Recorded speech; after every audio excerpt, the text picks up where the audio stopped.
Hello, everyone, and welcome back to another Live at 5. I am your host, Curator Kevin Adkisson with the Cranbrook Center for Collections and Research, and we are here on another beautiful winter day in Bloomfield Hills. And due to an audience request, I have decided today we will be talking about a decorative motif that Eliel Saarinen uses all around the campus. And we'll be speculating wildly about why and what it might mean. This is a topic that I have loved for many years, probably even before I knew what the topic was, architectural ornament. And hopefully a little later in this year, I will be delivering a lecture on some of the ornament of Cranbrook.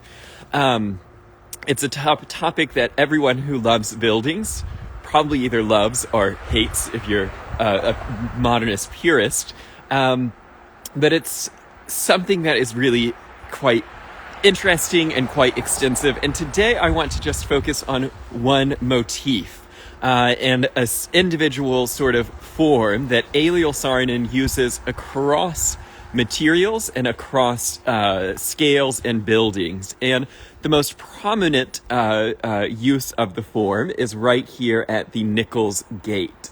Named for Mr. Nichols, who was the ironworker who created many of the gates of Cranbrook.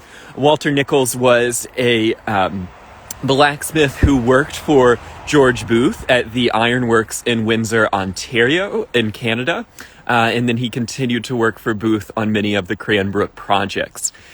This is Mr. Nichols's most significant and latest gate, and it has always been painted. And it's painted the sort of color of patinated copper or bronze, and so it beautifully coordinates with the bores on either side of the gate. Where are we? The Nichols Gate is the original entrance into the sort of formal public element of the Art Academy, and so it leads up the Triton Pools to the Art Museum. So I want to focus on the Nichols Gate not as a historical object, but as the place where this single motif is most beautifully and most extensively expressed. And that is this design of the sort of eighth of a circle, or the sort of spring shape leading to a right angle. And if we study it closely, you'll see that it is not quite a perfect circle. So Saarinen would not have drawn this with a compass. He would have used a sort of S-curve tool, the great sort of French drafting tools that look almost like a painter's palette, and you use them to create irregular curves. And this is a motif, and motifs, of course, appear in literature, but we'll be talking about artistic motifs.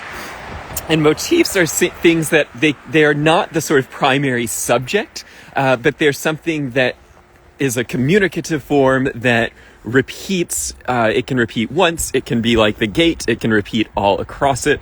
And individual motifs form one component of ornament. An ornament can be a component of decoration. And so essentially it's a singular design element that is going to, it can be an animal, it could be a figure, but more likely it's going to be a pure geometry.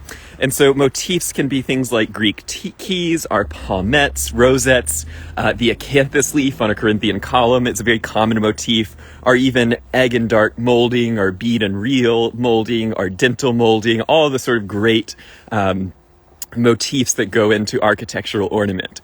But what intrigues me about this motif is just how unique it is.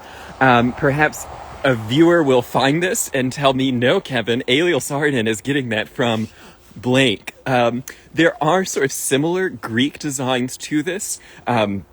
Thinking of some of the temple at Knossos has a sort of bull's head motif, but the difference with the Greek iteration in these is that the Greek is symmetrical, and Eliel Saarinen's is not symmetrical and doesn't always have a pair. So his could be a bullhorn, but I'm not sure that it is. Of course, ornament doesn't need to be anything. It can also just be pure geometry, which I think this is. But I would like to know maybe where it's coming from. What is neat about the execution of the Nichols Gate is that these are actually single pieces of iron that are going across. But then when I step back, you see it as more of a grid, that then the motif appears to just be popping out of the grid. But when we look closely, you see that the motif is actually forming this crossbar, and it is only the verticals that run top to bottom for the gate. So every single horizontal is actually coming from the motif.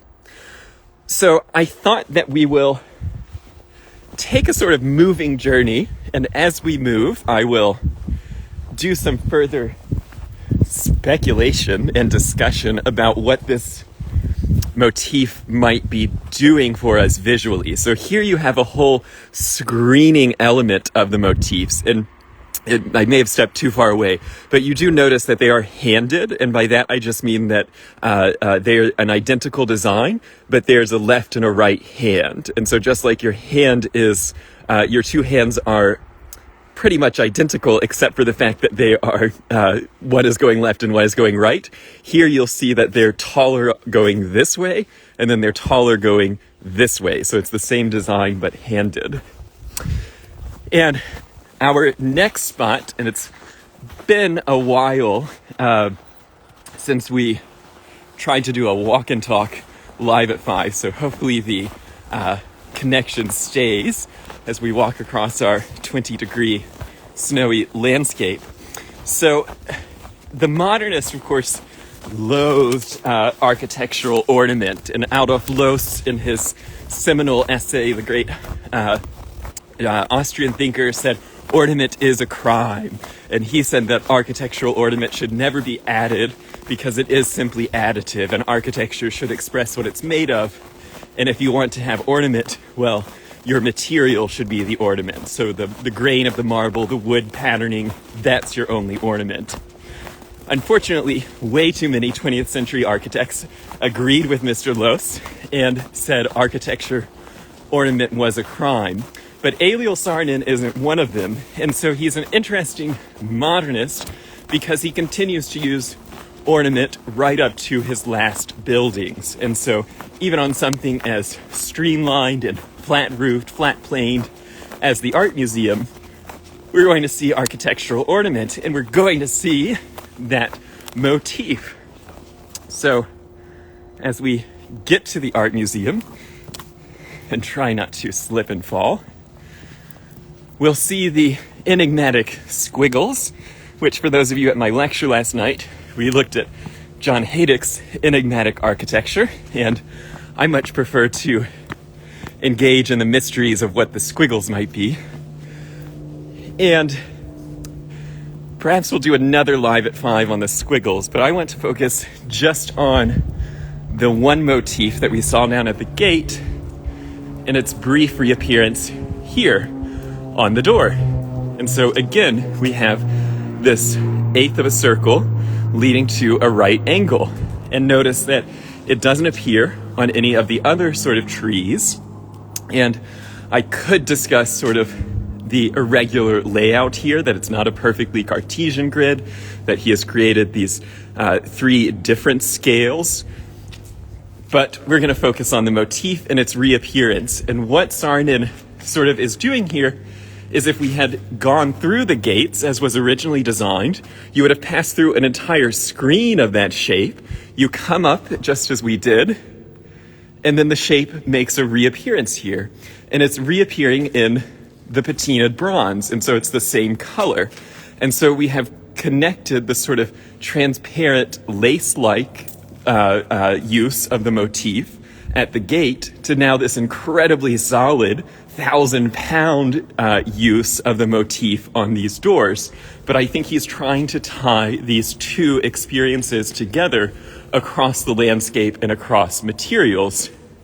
And then if we turn and just pause for a moment to appreciate the beauty of the occasion and look at the museum door, we'll notice that here his design is going horizontal in our little eighth of a circle motif, which I wish I had a better name for it, or at least a more shorter name, that it doesn't appear at all. So here our trees are growing the same proportion, but now they're horizontal and we don't have the little eighth of a circle.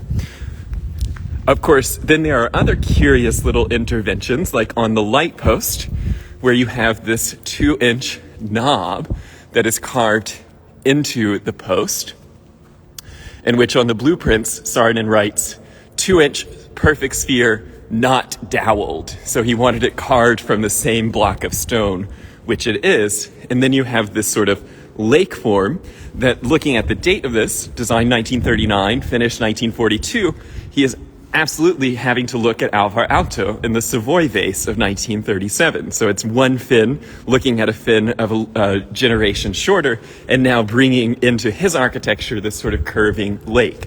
Not quite the same motif, but I think it's an interesting development.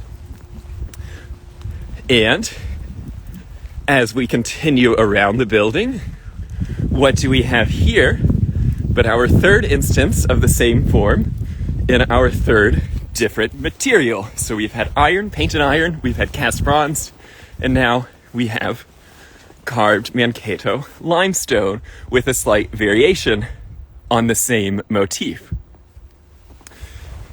And I want everyone to stick with me here because we're making a full loop. But if we get over here, we have again, though not quite a perfect semicircle, another variation of the sort of tree branch form where it's sort of growing out of the stone and into empty space. Ooh, that is solid ice. So in the great battle of ornament, the modernist would say that all of this is simply applied to a building, that those doors would exist without any of that ornament, that the gate would exist as a gate with just iron rods without the motif. And so therefore the ornament must come from the structure or the material. And if it is added on to a building, then it's somehow false, that it's not true architecture. But of course, I would say that if that door did not have that motif, if the door did not have that design, it wouldn't be the same door. Therefore, it is integral to have that, and that is true ornament. If you took it off, like a wallpaper, you would, if you could take it off and it was the same experience, then it's probably not ornament, it's just decoration.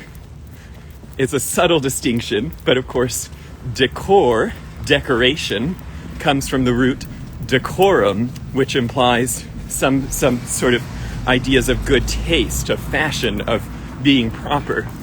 Ornament comes from the root of cosmos, which implies the heavens, so a much sort of higher sort of, it is coming from the stars, from the gods, and has graced us with its presence, as opposed to simply a sort of societal idea of decor and decoration. And so ornament has to be there, or you have a different product. Decoration, doesn't have to be there. It's a nice thing to have. So, now we're going to see our next iteration of the motif, which is not on the outside of Saarinen House, but is inside. So if we look at the outside, there is essentially no decoration, no ornament. Everything is coming, if we were to read this as ornament, which I think the argument could be, it is a very modernist understanding of ornament because it is coming from the way the bricks are laid. So in the way that Mies van der Rohe uses iron or I-beam steel beams as ornament, here Eliel Saarinen is sort of using the way the bricks are laid in a decorative or ornamental fashion, but there's really not anything that I would classify as ornament. Feel free to disagree. And we are in a rather esoteric corner of architectural discussion today, so if none of this is interesting or if none of it makes sense, well, that's okay. I took 3 full courses on ornament in college with Kent Bloomer, my great mentor and the great thinker of ornament, and I still don't have all the answers. But if we are looking at the circle to right angle motif as a part of ornament, then we must step inside of Saarinen House, kick off our shoes, and see it repeat yet again. So, thank you to Adrian for asking about this topic today and inspiring our little walk. And as we get into the house, we see the sort of what Kent Bloomer describes as Eliel Saarinen's occult use of the ziggurat form, the telescoping form, which is on the front door. It's at Kingswood. It is probably the overriding motif of Cranbrook. And that's a whole nother PhD thesis one could write. But within the ziggurat, what do we have but that same motif from the Nichols Gate, from the library door, from the library wall, of the sort of half circle leading to a right angle. And so now it's a whole different material, cast brass. It has a decoration, the peacock, on top of this sort of ornament below. And then, of course, the peacock is ornamented with its tail feathers. And then our last instance of the motif is going to appear at yet a smaller scale. And so as we walk through Saarinen's drafting studio, I have pulled out for this tour season the Kingswood tea urn, which, as the girls go to pick up their tea, what are you actually engaging with but the same motif? And you'll see it's a slight variation of the Nichols Gate motif that we started with.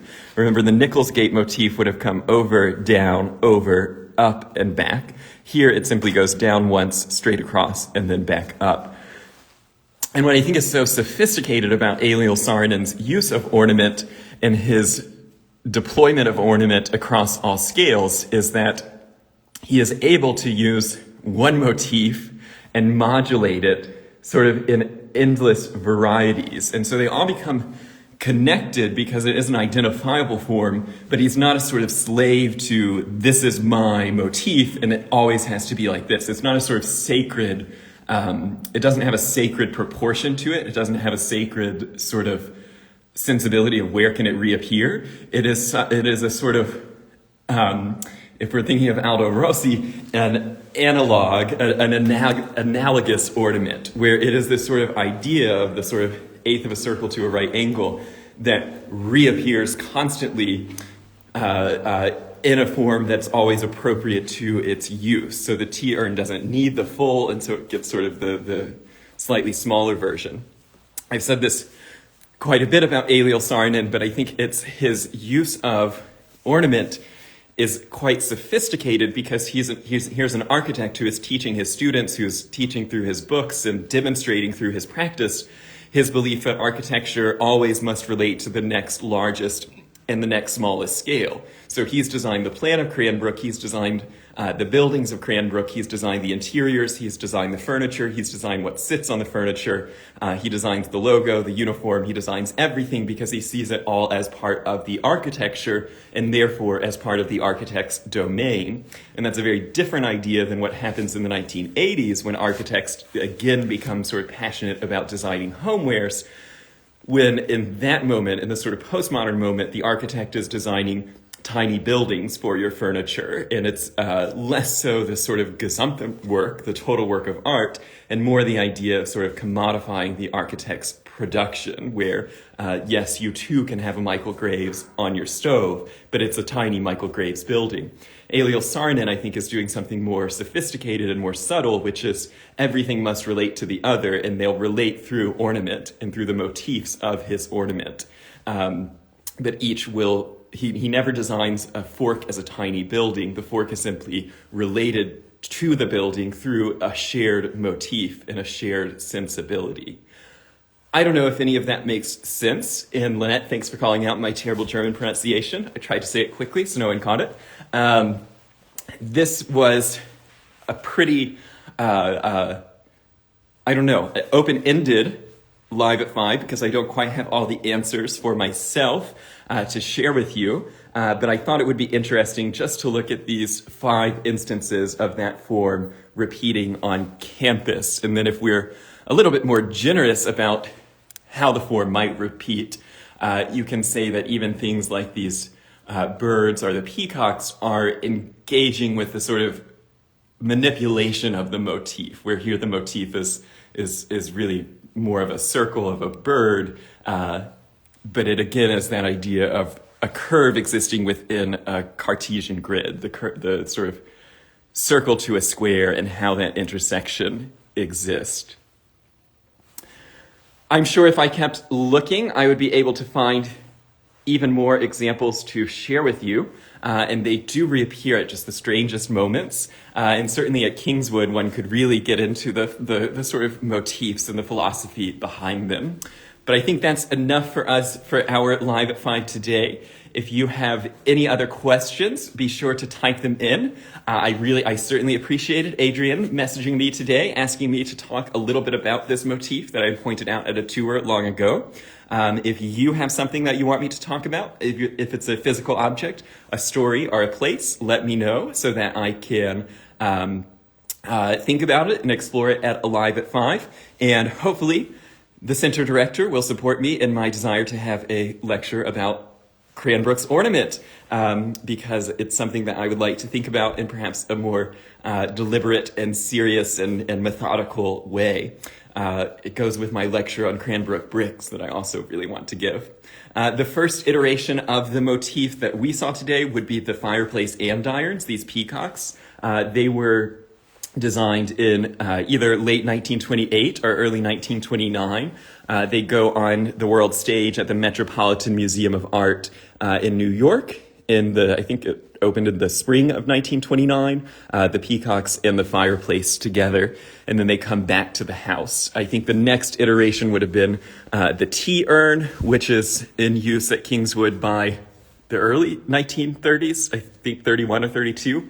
And then the Nichols Gates would be 1937, and the last iteration would have been the Art Museum. But it would be interesting to see if it reappears before Saarinen comes to America, if it's a post-American motif, if it's a post-1925 Art Deco show motif. I'm not sure what the very earliest one of them would be. That's a great question.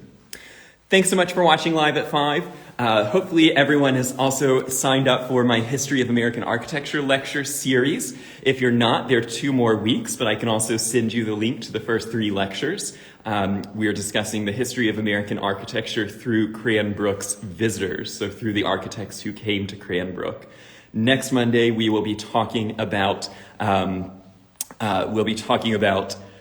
Elizabeth Diller and Ricardo Scafidio, Wani Palasma, and Herzog and de Meuron's visits to Cranbrook in the late 80s and 90s. I'll also be back for another Live at 5 next Tuesday, tomorrow on Facebook for another tour. And please stay out of my yard to the high school kids who decided to jump the fence today. If you're watching Live at 5, try to break into my house.